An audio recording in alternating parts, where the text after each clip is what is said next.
Hello, everyone. Happy holidays. It is that time of year. And with that, we have some announcements. Mostly one, we wanted to make sure that you guys actually got this episode. We've been working on it, but we've all been busy. A lot of us are in school, finals time. And so you may notice that this episode doesn't have any music or sound effects in it. And that is because we wanted to get it to you before the end of the year. So we hope you do accept this. It is the final episode of the Lich's Horde. We had a blast doing it, and it may maybe lack some of the bells and whistles, but the whole story is still there. Stay tuned. In the new year, we'll be bringing you the time that we spent reviewing this system and hopefully some other things as well. Thank you so much for listening. It's been a fantastic year, and happy holidays to all of you. Let's get to the show. In eons long past, a dangerous Lich threatened the safety of the land. Except for one day, when a party of bumbling fools managed to catch him off guard and end him, but not completely. Now, it is up to his disgruntled magical items, once adventurers themselves, to finish the job. This is the Lich's Horde.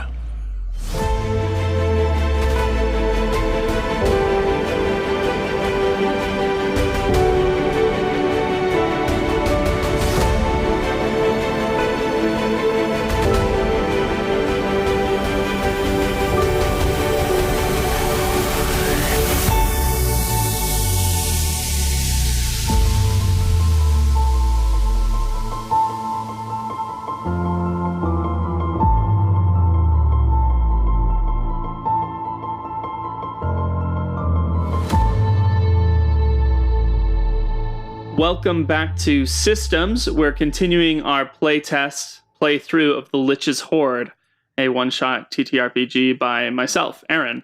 Picking up where we left off, let's do a little reintroduction and recap.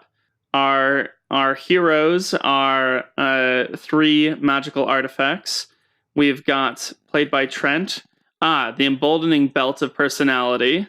Hello. Played by Jeremy, we have the Aromatic Glass of Intuition. Hello. Matt here is playing the Fleet-Handed Poniard of Opulence. Yes, that was my name, of course. Yes. I'm And we so certainly glad that haven't you lost remembered. any of the character sheets. My computer didn't break and I lost a lot of stuff. No, totally Of not. course not. With a poof of smoke and a blinding flash of magical energy, a horde of villagers holding pitchforks and pieces of wood and hose and stuff appear in the middle of this tower. Their eyes are glazed over and there's a vague red glimmer to them, and they appear mid-scream, so that it goes from being somewhat quiet into the tower to, I mean, I can't imitate it. It's like when something's poorly edited, right? It appears mid-scream in the middle of the room. You know. They rush towards the wizards, trying to overtake them. What do you guys do? What do you think? What do you think is going to happen? Who is currently holding me? You guys were held. You're held by Master Rengulus, I believe, right? All three of us? Are you? If I'm we down. weren't, Master Rengulus collected us. The intern apprentice gave us to Master Rengulus. Yeah. The intern. I like Yeah, that's this totally story. what he is. This is like a summer internship for Skaden. Yes. Yeah, you can. So there's Rengulus in this wizard's tower. There's Skaden, and I'll just say Skaden plus apprentices is. Interns. Yeah. I'm doing. Yes, Skaden and the other interns. I'm keeping them as one group unless you guys want to say that you're being held by one specific wizard and have that be separate. But just to keep things simple, I'll have that as one NPC. I can see through Rengulus's eyes, right? Yes, you can. So do I see the cultist anywhere? No, he's not there. He kind of just sent these people in as shock troops, as far as you can tell. Gosh, this guy's Okay. a coward. Carl, So- you're a weenie. Now, you guys remember you can communicate with the other items telepathically, regardless of distance. So, you hear in your mind, though you don't see Carl, you hear him in your mind go, I'm not a weenie. Oh, Carl, ever the coward. Hey, that's not really nice, guys. Well. But you have more pressing matters at hand as the mad villagers swarm towards the wizards. Yeah, I think I'd like to sort of call the wizard's attention to the fact that their eyes are glazed over, right? Sort of like make them realize that these people are obviously not under their own control. And maybe in some way tempt them to use their I don't know what sort of magic they have, but maybe tempt them to use their magic to free these people. Okay.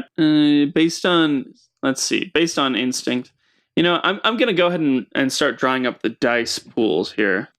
But Trent and then Matt, go ahead and tell me how you're approaching this situation. I don't know yet. Trent, you go first, and I'll take inspiration. I mean, I kind of just want to piggyback because I know the last thing that I did with these wizards was I said I tempted them to like, hey, like the most audacious thing you could do is to stun instead of kill, right? Use your power for mercy instead of death. So like I feel like it's kind of I'm doubling down on Jeremy's. Like his instinct is his temptation, right? Is the instinct to recognize that these people are not acting of their own volition. My temptation is to neutralize the threat instead of killing them, because there's a risk they could be reawakened. Yes. I want to make a big cloud of smoke, which is my special power. Good. And how are you tempting them to use your ability that you enhance? Oh, isn't that just a thing that I can do? Yeah, but that's flavor. Yeah. To have your die roll be added, you also need to tell me how you're using the ability that you modify. Well, since my ability is just dexterity, maybe I can help him either A, run away, or B, dodge things if he has to. Ooh. Just through a regular survivalness. Aren't right. spells performed with a flick of the wrist? That seems rather dexterous to me. Sure. I mean, I don't keep think his arthritis at bay. That's right, yeah. Oh, that's good. That's good.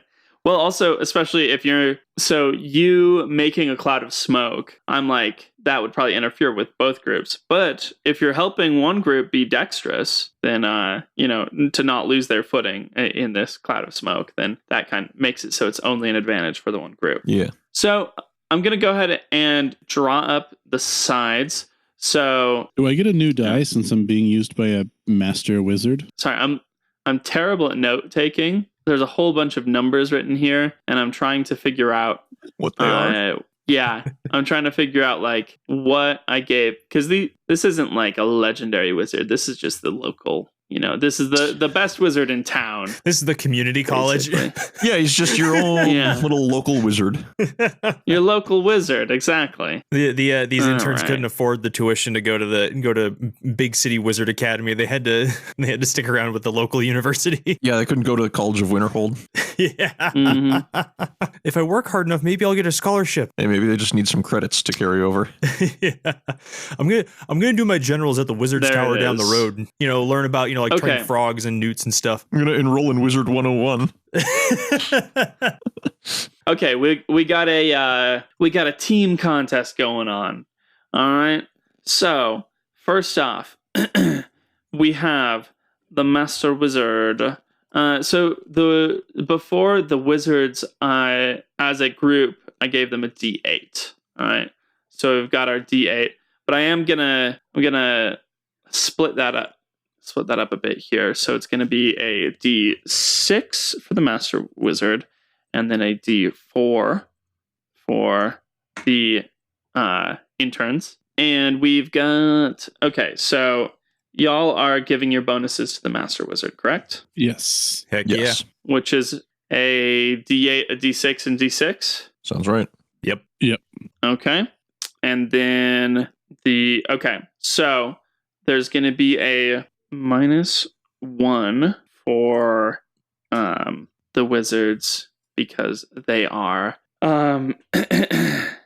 because they're going for non-lethal damage, so they're not able to use their most deadly spells. Smoke is going to give a -1 to everybody, but except for the wizard that is being helped by Matt. So there'll be a -1 for the mind-controlled villagers And that'll bring the novices to a -2. All right. Are you guys ready for this? You guys ready? I'm good. So first off, I'll roll the D4 for the apprentices. Got a 2, so they've got a 0. And then I'm gonna go ahead and roll a 8 for the Horde. -1. So we're gonna get a 6 for them. I think you guys are gonna win. All right. I've got the D6 for Master Rangulus is a 3. Give me a roll for. Wait, which one of you has a D8? Belt. Belt. Give me a roll for that D8. 7. Okay, so that's 10 so far. Glass. Give me your D6. 2. 2? Yeah, I thought you 2, said. sorry. I thought you said ooh. Okay. I thought he said ooh as well. So far. Oh, And 4. Ponyard, give me your D6. 4. So that's 16 -1. So we got 15. So we got 15 to 6. And that's gonna be a difference of quite a bit. Difference of 9. So the villagers. So on a team contest, those on the higher side win. Those on the lower side lose. Anyone who scored lower than the difference is destroyed. But we got destroyed in air quotes because in a different kind of fight, destroyed might might be viewed differently. So We pwned them, guys. for this, yes, they have been pwned. Welcome back to 2012. The last time I heard the word pwn used. Wow. So smoke fills the air and interesting smells are reflected off the image of the glasses as the magical items help the wizards in this fight.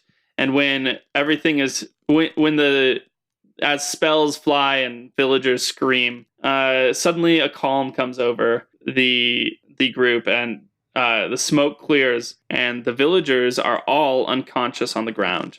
And Skaden goes over and he takes his fingers and opens up the eyelids. One of the villagers is on the ground, and the red haze over the eyes is gone. And he says, "Master Rangulus, I think I think it worked. I think they're no longer under mind control. We saved them." And Master Rangulus says, "Ah, yes. Well, a wizard that can win a fight non-lethally is truly the most powerful of wizards." As he sits there just Skaden said- lightly throwing, a dagger to himself and Mm-hmm. Mm-hmm. One of the other apprentices is like, "Well, I'm so glad that we beat this threat. So weird that we got attacked by a demon or a pit fiend and a bunch of mind-controlled people in the same day, but I think the threat is probably over, isn't it?" And Master Rangulus says, "Well, I'm still not sure what caused this attack, but I suppose that I don't know. I'll have to ponder it in my tower." And So we don't know where Carl is. No, you don't know. Carl left with whomever to teleport out, and then all of these villagers teleported in. yes, that is my understanding. We could maybe assume, that Carl is back at the village from wherever these people teleported from. Or maybe one of them's got Carl. Maybe if someone could do a detect magic on some of these villagers, we could find out if he's still around. Or hang on, let me try this. Hey, Carl, you here? Because we all speak telepathically to each other, don't we? Yeah. That's true. I'm here. Hey guys, how's it going? Where are you at, Carl? Oh, I don't know. It's so dark here. I can't see anything. Man, that cultist, I think he got real scared. I think he just had to give up. Yeah, probably just went to bed. Too dark, can't see anything. well, we can rule out any dark locations. Well, maybe he's just in someone's pocket. Or who knows? You know what? Someone get this wizard to cast detect magic on those villagers, right? Yeah. Or just simply talk to them. This Well, they is seem like they're a little busy. Yeah. I would like to make the wizard... so the wizard is already curious as to these attacks, I'm assuming, because he's not a complete dolt. Yes. So He's right as you speak. He's walking towards his study to try to look for the answer in books. I think I'd like to sort of prompt this wizard to realize, not necessarily understand something they don't know, but to more follow their instinct that these attacks happened very quickly, and that the answer may not be in books, but rather in the evidence from the attacks themselves, like the people that were sent over and who may have sent, sort of prompt more of an investigation into what happened as opposed to holding up in a tower as wizards often do. Now, Jeremy, here you've got a situation where you have a wizard and you want to play upon his instincts. This is a wizard and you have the ability to affect smells. There's a certain movie reference that I'm just waiting for you to make. My mind is blanking. So the wizard, he's walking towards his study and you start using your abilities to tempt him to use these enhanced instincts that you can provide. And as he's walking, he comes to a kind of a forked hallway. One path leads up to his study. The other path leads back down to where the villagers are. And funny, the air smells slightly sweeter this direction. When in doubt, always follow your nose. And he starts walking back down towards where the villagers are. Wait, Matt, have you even seen Lord of the Rings? Oh, I was going to say, is that a movie reference? I thought that was just a Toucan Sam reference. What? Follow your nose. That's No. It's Toucan a Sam. Okay. Oh, whoops. I don't know how I would have expected Jeremy to make that leap. Whoops. My brain is too feverish to remember things that have happened in movies. Oh, no. See, this just goes to show you commercial branding is way more powerful than film. Way more powerful than film to you, the only person who hasn't seen Lord of the Rings. I've seen it. It's just been a long time. Jeremy can confirm that. I watched the two of them with him. The two? The two of them? Yeah, we didn't watch the third one because I didn't want to watch 8 or 9 hours of movie in one day. That's valid. Forgive me. That is valid. Forgive me for that. It's a lot of movie. It is a lot of movie. So Master Rengulus approaches the villagers again, and the novices look up and, oh, I thought you were heading to your study. And he says, but what better object to study than the victims themselves? And he leans down and casts a spell, and one of the victims, one of the villagers, their eyes open and goes, "Where am I? What happened? Oh, who are you?" And Rengulus says, "I am Master Rengulus of the Wizard's Tower. Tell me, do you remember anything you've done for the past several minutes?" And the villager says, "Well, it's all a blur. I was in town." And says the name of the town, which is the same town that you were just in. It's the nearby village. And she says, I was in town, and my keyboard's far away. I was like, what's the name of the town? The name of the town is something fantasy-ish that sounds really good. Oh, okay. I don't have fantasy name generator pulled up. This is low energy Aaron running this game right now. Oh yes, my aunt, the sister of my mother. Yes. Anyway, this villager says, yes, I was walking I was in the town. Motherton, as we all know, the name of that town that's nearby. I was in town and I saw this. I heard somebody sit. I heard the town crier yelling that everyone should come to the town square, and I came, and there's a large crowd, and there was a man with a hood in the middle of it, and then I'm here. Can't remember anything in between that. Master Rengulus says, so it seems that we have one more dangerous opponent, perhaps the initiator of this attack, some hooded figure. Perhaps it's tricky to know exactly what to do. Perhaps you just want to wait for the next wave, for the next attack to come. But you have an opportunity now to, if you want to do anything outside the box, you can. Otherwise, the next wave will be on its way. You know what I think? I think whoever's got Carl, or wherever Carl is, I should say, making these villagers teleporting out to this tower. But obviously, he's got to be in the village, right? It's where villagers are from. So maybe we get one of those wizards to apparate down over to the village and hunt him down. Yeah, that would be an interesting idea, yeah. Instead of just waiting here for one sorry coward named Carl to bring the fight to us, we could just go and kick his butt. Hey. Unless you're in this tower still, Carl, in which case, if you are, just tell us and we won't hurt you. Too much. Right, Carl? Wish I could help you guys. I don't know. I'm just sleeping. Don't make us come down there, Carl. We're gonna find you, Carl. I sure hope you do. You can save me from this scary cultist. But, oh no, I'm stuck. Let's get this wizard to get out of here. Okay. Hey, Mr. Rangulus, that's right, Mr. Rangulus. These poor fellows on the floor, they were just the first wave, and we don't want any more people to get hurt. You know what we should do? We should go right to the source. We should figure out exactly. We should go just get everyone, teleport immediately, right there, and kick the butt of whoever is doing this. Rangulus kind of straightens up, kind of puffs out his chest and says, "There's no time to waste. I am a mighty wizard. I will go to the village square of Motherton, and I will find the perpetrator of these awful acts." And one of the novices says, "But Master Rangulus, wouldn't that leave the tower unguarded? Should we send message to Bumblesnore and have him come back from his mission for reinforcement? Or do you want some of us to stay here?" And Rangulus says, "If we strike quickly, perhaps we can defeat the cultists before the next wave even comes." Rangulus starts flipping through the pages of his spell book to open up to a teleport spell.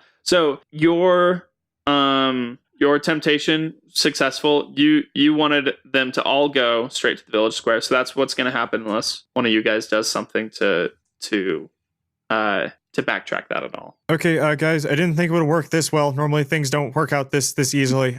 Do we want all of them to come with us? Because I guess Carl is one guy, so it seemed like the cultist was trying to make their way to the wizard tower before. Seems to me that there might be some reason they might want to head back, especially since they sent an army of angry villagers to try and weed out wizards. So maybe if we could try and encourage them not to send all of the wizards to town, but maybe yes.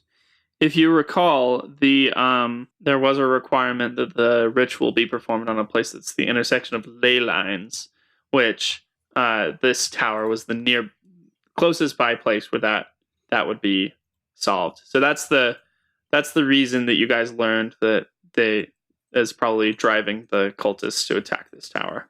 Got it. I was going to say the primary motivation, and this is like way out of character, the primary motivation for me saying like, hey, let's just teleport and go do stuff is mostly for like keeping drama and tension high as opposed to like making intelligent decisions. Let's do it. Go. So, I just think I'm right. Alrighty, let her rip. All right. The teleportation circle is completed, and the tower fades around you all, and the village appears, and you can see the village of Motherton is actually eerily empty, though it's the middle of the day. There's nobody around because all those people are sitting in the lobby of the Wizard's Tower, unconscious. And the Rangulus smells the air and says, "I smell magic in the air. Skaden, quick, perform a detect magic ritual. We need to find where the cultist is gone." And Skaden flips open to the correct page of his 3-ring binder and starts performing a spell. And as the spell is completed, Skaden completes the spell and goes, "Oh no. We need to tell Bumblesnore. For some reason the cultist has also gone to the same location as Bumblesnore is going to. We need to send a message quick." And Rangulus says, Why would he risk himself going to the lair of a golden dragon? Everyone knows that golden dragons only act out of altruism and only act to help others. It would be a dangerous mission going in there by himself. He seems to be somewhat powerful, but not powerful enough to take a dragon on by himself. Hey, guys, I don't know about Skaden. He seems like kind of a plant. This is just me being distrustful of the guy who, was being weird in the Wizard's Tower after a uncontested victory and is now saying stupid things out here. I say we find Bumble Snort. I say You look over and Skaden is picking his nose and eating it. oh. Regulus says, Hey. Skaden, stop that. Why are you always just being kind of stupid and empty-headed? Stop doing that. Well, I guess that answers that. Off to find a dragon? Hey, Carl. How's that dragon over there? Oh, he's... what? What dragon? All right, let's go, boys. Yep, let's do it. Yeah, dragon. Hey, master dude. You should listen to your apprentice. Or intern, you should listen to your unpaid intern. He's actually got a good idea for once. And Master Regulus says, now I think the most prudent thing to do here would be to just simply send a message to Bumblesnore. I'll prepare the spell myself. Hey, Master Regulus, you know what's even faster and more efficient? If you want to send a speedy message, you're going to be the speediest of them all.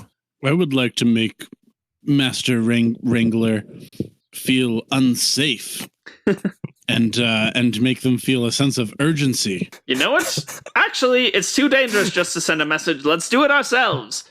And he goes back to the page for teleportation.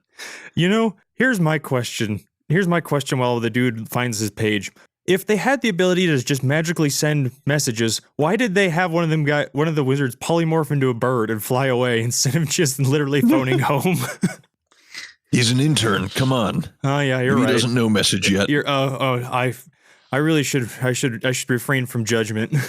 I mean, maybe it's easier to send messages to another wizard than it is to send it to...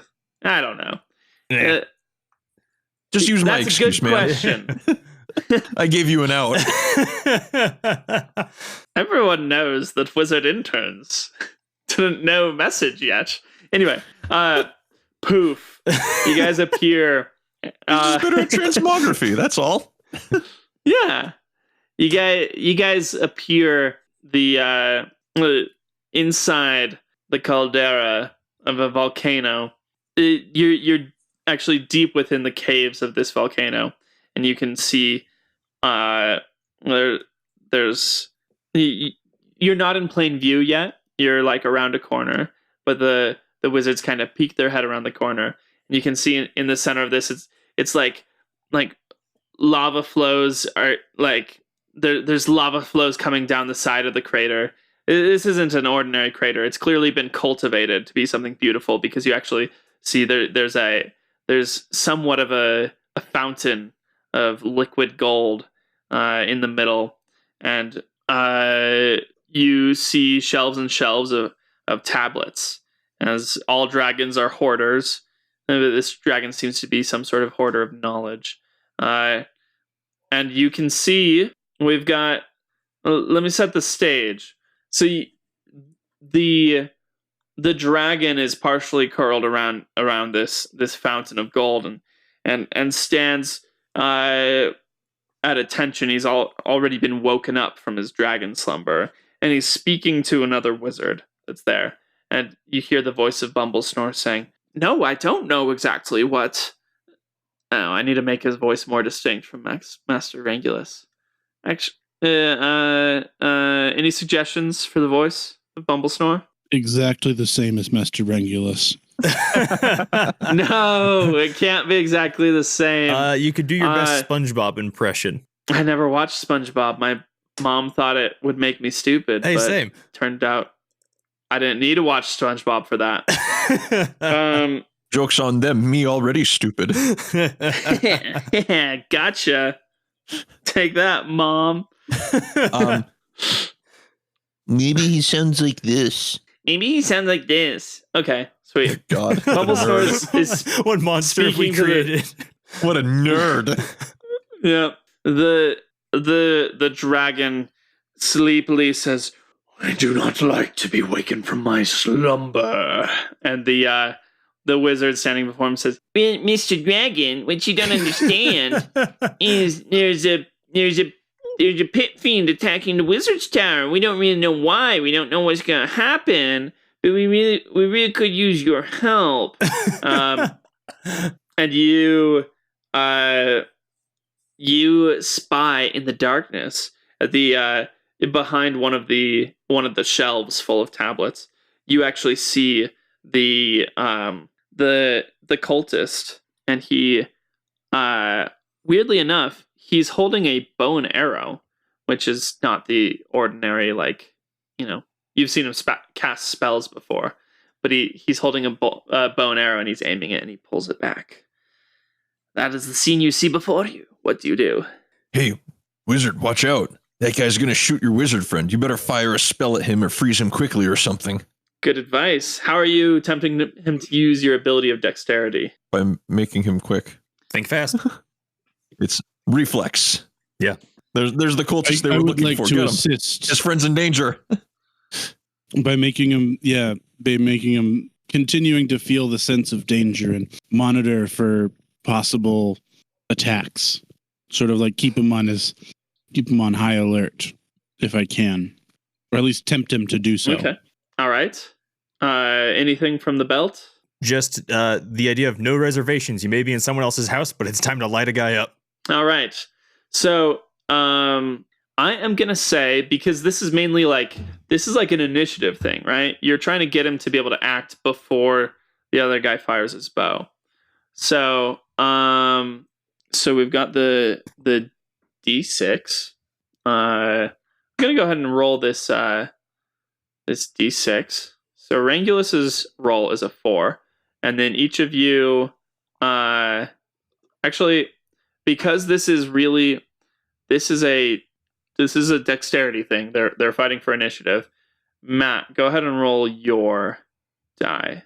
3. 3. Okay. So that puts it at a 7. Now you're probably going to be doing okay because the cultist is going to be rolling his. I believe he has a D8 for this, which is not his specialized stat. I believe he has a D8. And then he's also going to have a. I would sure hope that dexterity isn't a wizard's highest stat. Yeah, I know. And I believe I gave him I believe his strength would be a D10 for his main stat.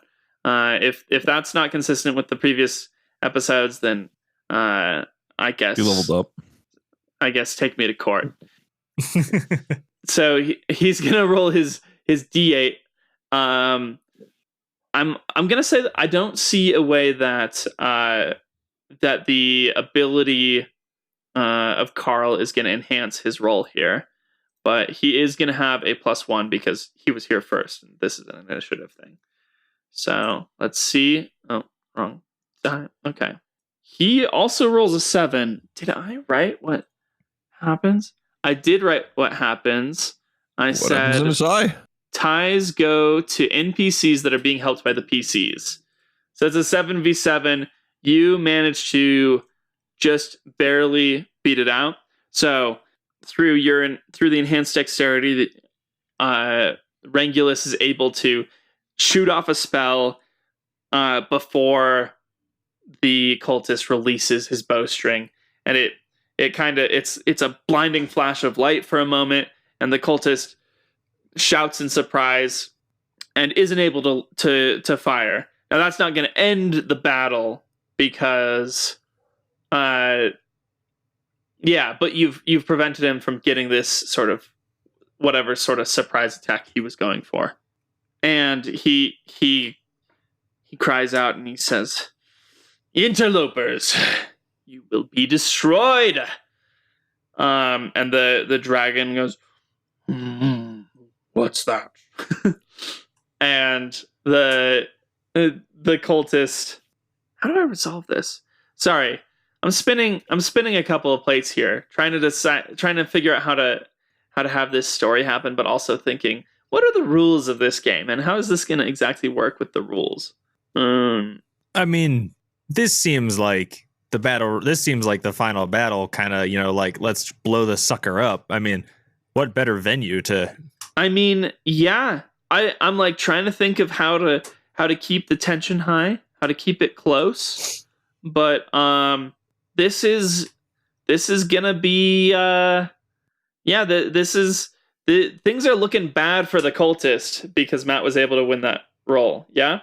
As he realizes that, you look and you're all the way across this caldera here, or like halfway across this caldera. You didn't notice it before because it's kind of dark. The arrow that's on the end of the bow, like at the end of the arrow, right, that is being held, there is a diadem that has been kind of tied on to the end of this arrow. Yes. So good job, Matt, for realizing what you guys just prevented. Oh, okay. So great, no. great idea for making the story very difficult, but that was going to happen and you just stopped it. So the cultist lets out a scream and he starts running towards the dragon with this arrow in hand. And you guys have a moment to stop him now, and I wonder if he's gonna win. I wonder if this single cultist, you guys have managed to destroy the rest of the cult with some trolls, destroy the demons with a bunch of interns, wizards. And as he was being very sneaky to get something that you wouldn't be able to defeat easily, you guys were proactive enough to track him down and managed to just barely stop him from beating you to it. The dragon looks up and goes, "Interloper, this is my house." And shall we prepare the dice to roll for this contest? Each of you, tell me what you're going to do. Tell me what you're going to do as this starts playing out. The wizard should try and stop the cultist by doing a spell that does this. It does what? This stops the cultist. How do you enhance the wizard's instincts? Or you could switch sides. You could betray him if you want to help the cultist. I mean, being wielded by the dragon seems cooler. If I'm going to betray anyone, actually, in this moment, in the moment before whatever's about to go down goes down, you hear Carl saying, Guys, okay, for real though, do you really want to die? Do you want to be mortal again? We'll live forever if we stay as artifacts. Before the Lich took me and turned me into an artifact, I was on my deathbed. I was about to go. So don't do this to me. We can be friends forever. Buddy, you're about to have a really short lifespan. And I'm done with you. On a serious note, I don't think there's any. I don't think my ability really applies here. So I'm just kind of sitting here and watching the whole storm roll in.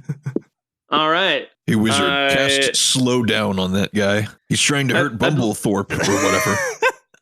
Okay, so we've got Trent's not thinking of a way to use Audacity. I will say I was stretching it a little bit before because I like the way you framed it with it being like he's trying to beat him to it. With casting a spell, dexterity wouldn't really work for that. Keep his arthritis at bay. Jeremy, it's all the flick of the wrist. How about you? Well, I think continuing the theme of making this wizard feel like if this cultist gets to that dragon I think the wizard now has a strong instinct that this cultist is trying to do bad stuff as they've spent a lot of time trying to stop them, and I want to just really rage that feeling. All right, sounds good.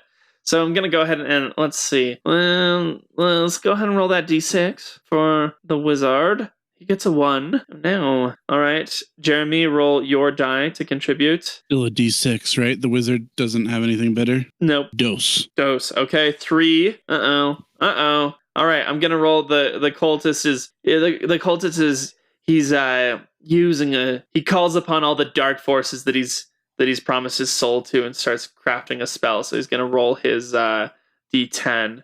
So one side we've got a 4 so far, and the d10 is gonna be it's a 6 on the die. Who knows who's gonna win? Anyway, Bumblethorpe is gonna roll his d4. Okay. I think I've Okay. slightly been changing it every time. Okay. He's just one. The whole group of wizard interns was a D6. Anyway, And a dragon. we got a dragon is a five. D4. No. Bumblethorpe was the D4. Oh, Bumblethorpe is an intern. Okay. Yes. I thought that Bumblethorpe was the dragon. So we got Sorry. Team good guy has a 5 so far. Team bad guy has a 6. But let's go ahead and roll for the dragon. Let's roll that D20. And it's a 7, which gives us a 12 in total for team good guy. And in a team combat, oh wait, I forgot to add. Uh-oh. What? That was a lot lower roll for the D12 than I thought, because I forgot to add Carl's die, because he gets to roll a D8. So if he rolls a 7 or higher, the cultist is going to win this contest somehow. This is if this was Dimension 20, this would be the Box of Doom moment right here. I'd still like to see this happen. Yeah, either way, I'm down for this. He just rolled a 5. I mean, yay. I mean, 5, which puts Team Bad Guy at 11 versus the 12 on Team Good Guy. So the cultist runs toward the dragon, screaming a bunch of nonsense, and the dragon just looks down and just like basically coughs, just like clears his throat, and just fries this cultist. He's not dead. The cultist actually, after the fire goes past, the cultist is drops and rolls. It's just imagine what would happen to somebody in like Home Alone, right? If they were lit on fire, right? He's like, his clothes are burned off, his hair is singed, and his face is just like has black soot on it for some reason. And but he looks down at the end of his arrow, and the diadem droops and melts and falls onto the ground. And Carl says, "You guys freaking suck." And his voice disappears from the back of your mind. And as Carl leaves this world, so does the last hold the Lich Akator has on continued life. And suddenly, you hear heavenly music, and light bursts forth, and suddenly the wizard Rangulus is like, "Oh shoot!" And he pulls off his belt because it's glowing, and he drops the glass, and he drops he drops the poniard, and you guys glow with light and burst forth into your mortal forms here in the dragon's caldera. Trent, what do you look like? So I'm kind of like a short, stubby guy. I got a big pot belly. Not like the fittest guy, and my pants around my ankles because my belt is gone for some reason that is unknown. All right, Jeremy. Well, I always imagined the glass as an orc, just really unrefined. They can't see very well. They need glasses, but they rely more on their sense of smell than anything else. Nice, very nice, very nice. And Matt? You'll never find out. With a puff of smoke, I vanish.